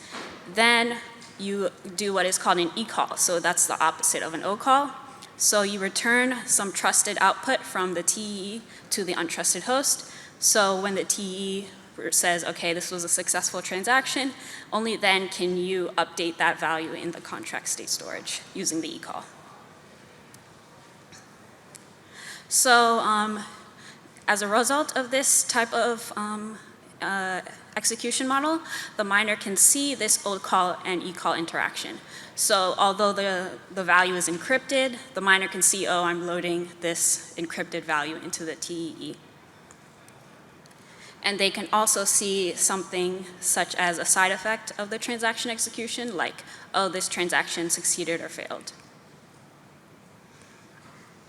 So on Secret Network specifically, before the block is finalized, the miner can choose the ordering of the transactions in the new block, and they can also still insert their own transactions into the block.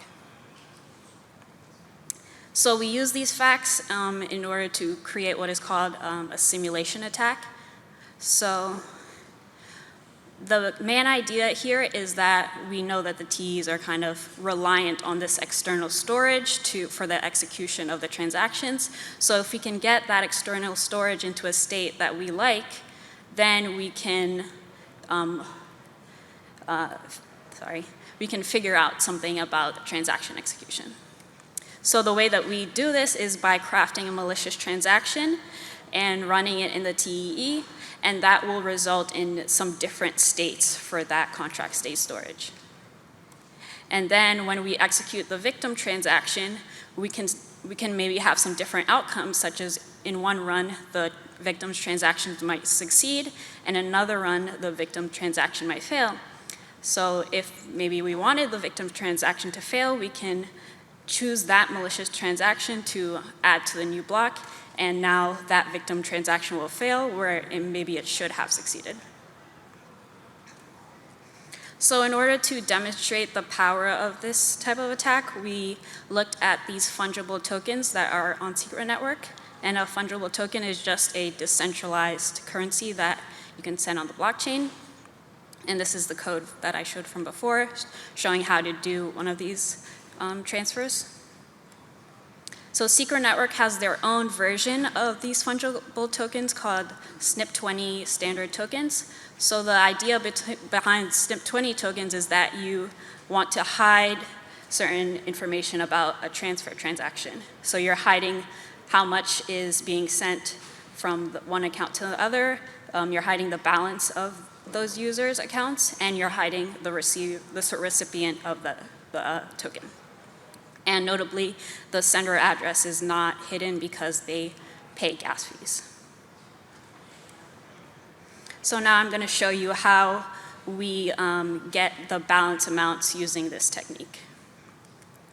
So in this figure, we see like two account balances for the attacker and the victim account.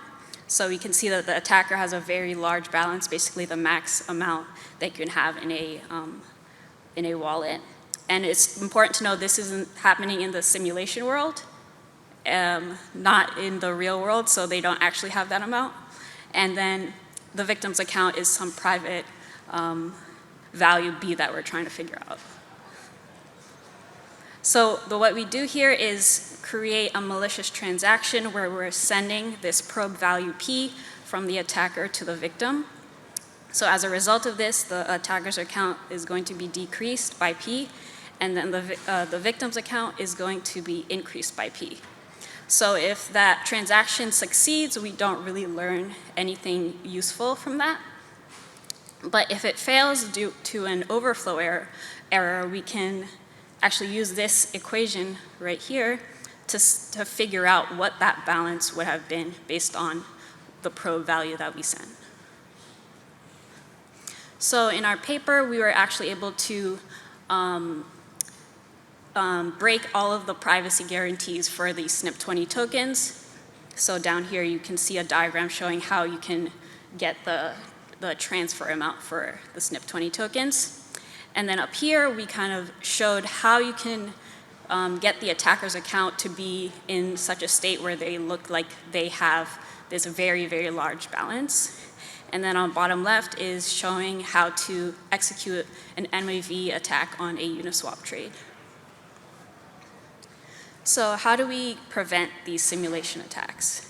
So this is a slide to kind of remind you of the 3 components of the private blockchains that we care about. So in order to prevent the transaction simulation, we just don't allow it at all. So in order to do this, we use what is called a proof of publication. So only after a transaction is included into a block and is finalized on the blockchain can you actually execute the transactions the transactions in that block.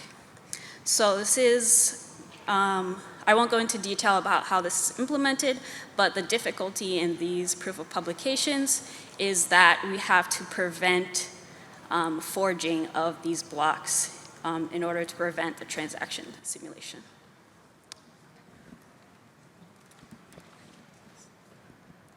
Okay, so the simulation attack Nerla just introduced is basically targeting the confidentiality of the SNP20 token.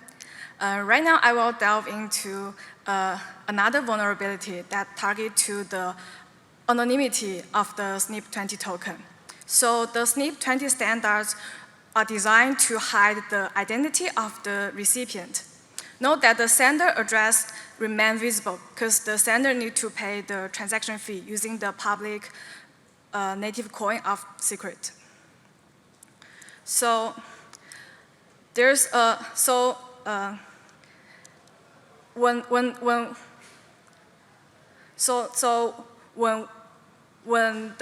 when we want to do a token transfer, we need to send token from one account to another. And then this results into we need to fetch the account balance of the sender and the receiver from some external database. So in order to keep the confidentiality of the data, we need to encrypt those, the key and value.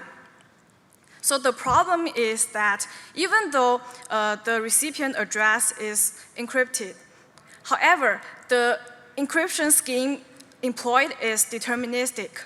So this will result into some problem. Okay, so because the trusted hardware has limited storage, we have to employ an external database to store those confidential data in the encrypted version.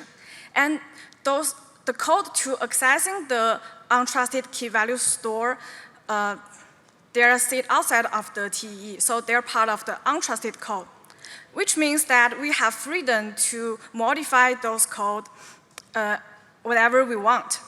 So we can do a very simple thing. We just add some print statement on which key is accessed during each token transfer. And this will result into that if we look at the print log and then we analyze the historical access pattern, it's possible to deduce which address is exactly the receiver address. So we have got in touch with Secret Networks development team about this vulnerability. And it turned out that our disclosure is just in time because they're just gearing up to release this SNP 25 security update. And they add a quick patch to this update. So right now, they support the user to add some decoy addresses.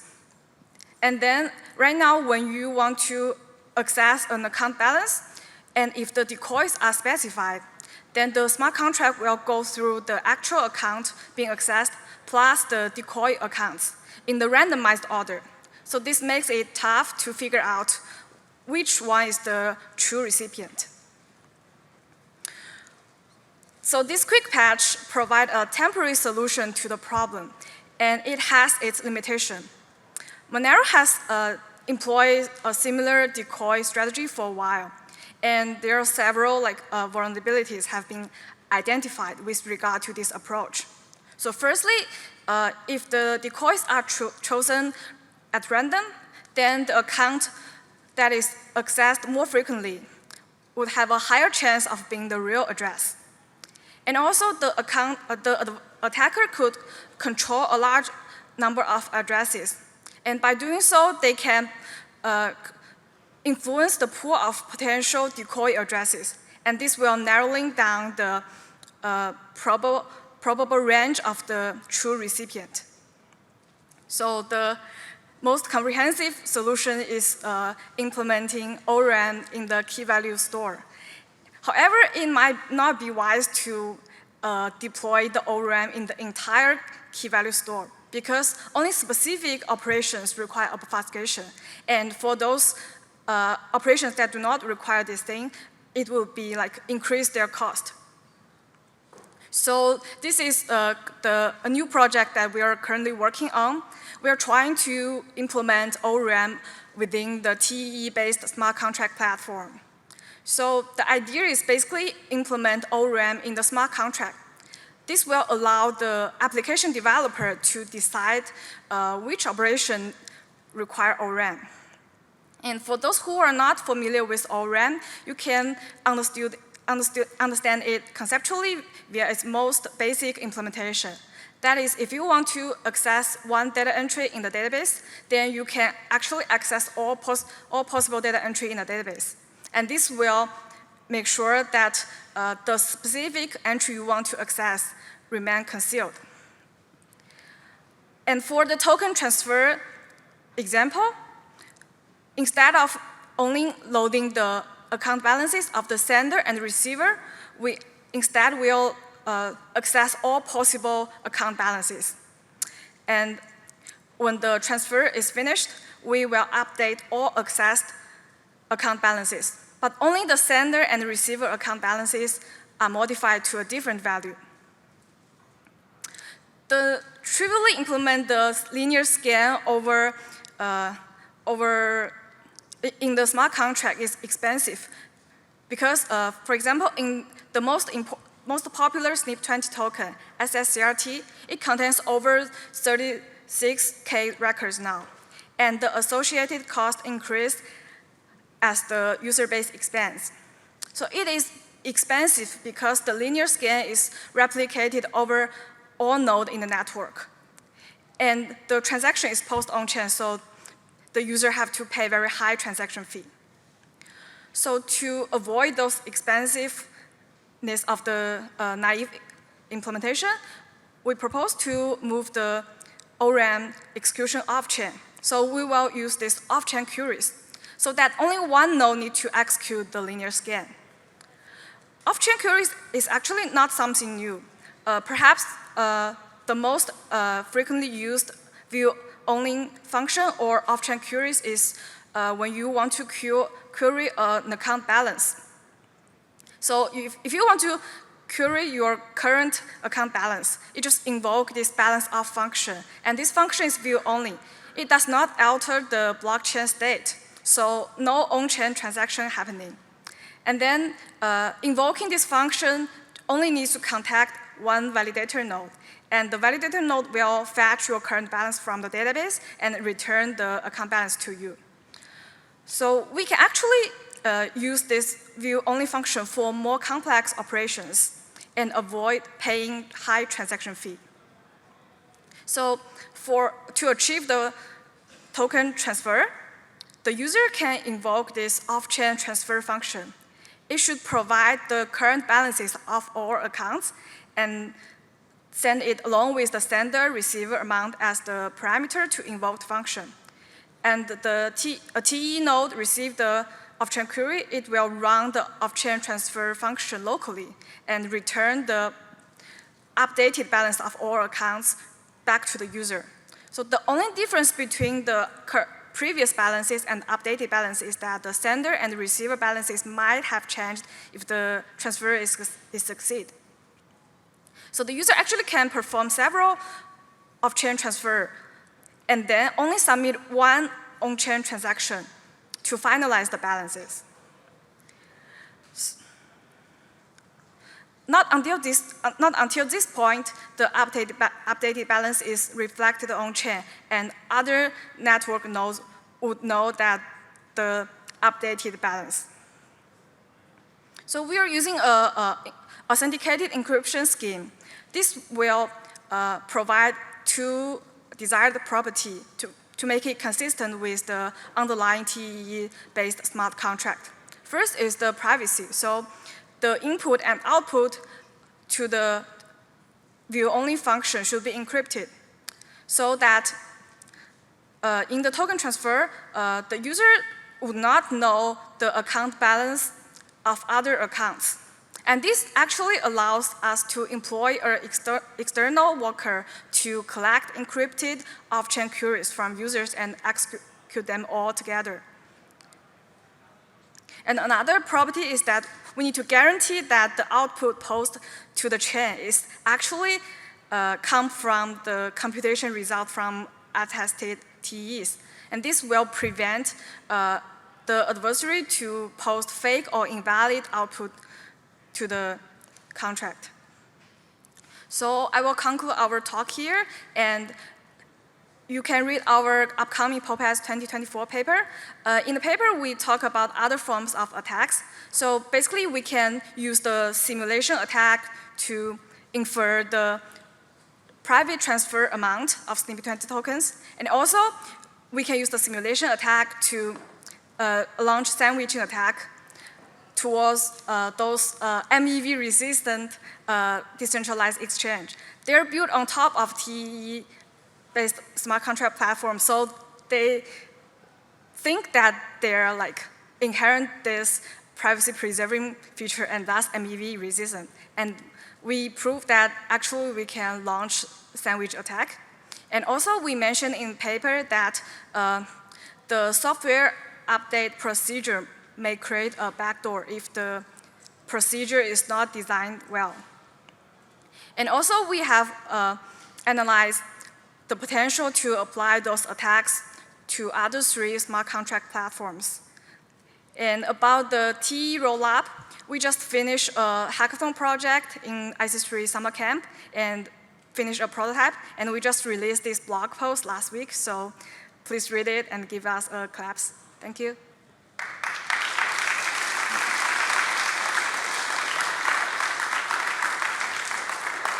Thank you so much. If there's any question. So I'm curious, like if you guys have reported these attacks to the companies like Secret Network, and I mean, first of all, has there been any incident like causing, people's data to be lost or, breached to the public because of these attacks, or it was just, you guys are ahead of, those potential attacks and?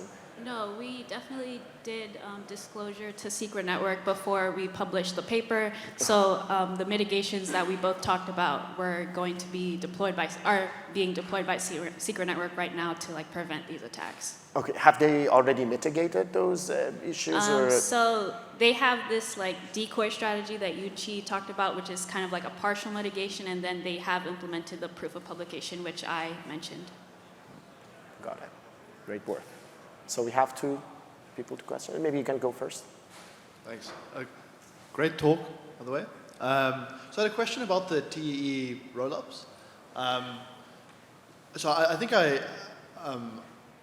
if I understand correctly, there's an additional, like a weakened security assumption here. If you rely on the sort of TEE signature to know that the state transition has been executed correctly, because the other nodes in the network are no longer re-executing the code. But it does seem like you could maybe use additional techniques to move away from the trust assumptions in the TEE in this case, like ZK proofs. Is that correct? I don't know if we would say that it's a weakened trust model because like you're still trusting that your code is running correctly in SGX, and like you can't like forge this unless you like break that one TEE, I guess. Yeah. If that's what you're saying? Yeah, I think the reason I'm saying it feels like a slightly weakened trust assumption is because in my understanding of how like secret network works without the rollups, if SGX is like broken like completely somehow and all the guarantees fall away, there's still, if you re-execute all of the transactions in the testing nodes, then it shouldn't be possible to transition according to an incorrect transition function, like reach an invalid state. So I think this is like talking about like a privacy guarantee versus I think you're talking about like integrity. Yeah. So we're kind of assuming that the integrity is there, and like we're just focused on like having the privacy. So if you're able to break the integrity of this one node, then like yeah, you can launch some powerful attacks against it. But in principle, could I just use another like proving scheme, like probably like ZK proofs or something like that to get around this additional assumption? Yeah, I think probably. Okay. You can Thanks. use ZKPs. Yeah, so this project is like, we just started, so it's still in initial state, so you're welcome to discuss with us. So we're still thinking about future directions. Yeah. I have a question about the proof of publication slide. I think you went over it a little bit quickly for me. So if I understand the idea correctly, you're kind of mitigating the simulation-based attack by first obtaining proof that the transaction made it into the block, and then providing the transaction so that it can be executed on the block, right? Yeah. Okay, so in that case, it's almost like you get the proof of publication and then you reveal your transaction. Can someone wait for a particular transaction to be revealed, run a simulation attack against it, and choose whether or not they want to reveal a fault like another transaction? Could that be a way to kind of, because you get to choose, right, based on how the information is revealed? So they can't actually do that because the simulation attack requires you to like insert your own transaction in there so that you can get the database to this weird state, and so that transaction is going to be like, the execution of that transaction is going to give you a different result, and then based on that result, you're kind of deducing what is happening. But here, because like the transaction's already in a set order, like you can't have different contract states where you execute the transaction. So it's only going to be the correct. Yeah, so I kind of see it as a more limited attack potentially, but it's like when I see that both the victim and I both made it into the same block, and I wait for the victim to reveal his transaction, I simulate the effect of my transaction like against the victim, and I see which is more advantageous to me, to reveal my transaction or not. Because I still have that choice, right? I can choose not to reveal my transaction. What happens then? Well, I mean, you don't have to reveal your transaction because you already know what your transaction was. Like, the idea between having your own transaction in that block is that your transaction is going to change something, and then that victim's transaction is going to like respond to that change. So like, it's very hard for you to like predict what malicious transaction I'm going to add such that it's going to make that victim's transaction be revealed later. Uh-huh. Okay, thanks. All right, let's thank the speakers one more time.